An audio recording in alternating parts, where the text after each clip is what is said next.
हर्क साम्पाङ र लगायत जति पनि हुनुहुन्छ, हर्क साम्पाङको धेरै ट्रोल भयो। उहाँ चाहिँ धरानका मेयर हुनुहुन्छ। देशको माटोको लागि उहाँले काम गर्नुभएको थियो।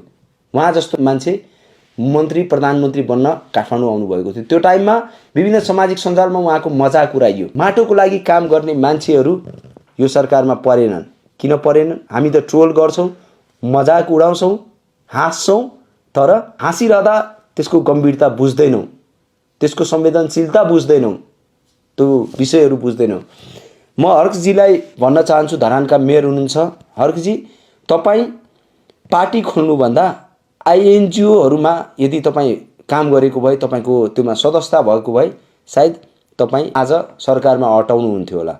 विभिन्न दूतावासहरू राति 12 बजे सम्माननीय प्रधानमन्त्री सुशीला कार्कीको बालुवाटारको निवासमा छिर्छन्। त्यो गाडीमा को थिए? त्यहाँ त सीसीटीभी क्यामेरा छ नि। त्यो सीसीटीभी क्यामेरा नेपाली नागरिकको अगाडि के सार्वजनिक गर्नुहुन्छ? डेट मिति दिन म तयार छु। जुन दिन म निर्मल निवासमा लाइभ गरेको छु नि, निर्मल निवासको बाहिर गेटमा, त्यो दिन प्रधानमन्त्री कार्यालयमा कुन चाहिँ दूतावासको गाडी ओहोर दोहोर गरिरहेको थियो र त्यो दूतावासको गाडीमा को बसिरहेका थिए? यहाँ हाम्रो देशलाई प्रयोगशाला बनाइँदैछ, रणभूमि बन्दैछ हाम्रो देश। नाम चलेका, अहिलेको अवस्थामा नाम चलेका विभिन्न आइएनजिओ एनजिओहरूले यो सरकारलाई चलाइरहेको अवस्था छ। नेपाली भन्दा पनि विदेशी संस्थाहरूले चलाइरहेको छ। यहाँ 23 गतेको शान्तिपूर्ण प्रदर्शनमा पानी बाँड्नेहरू अहिले मन्त्री बाँडिरहेका छन्।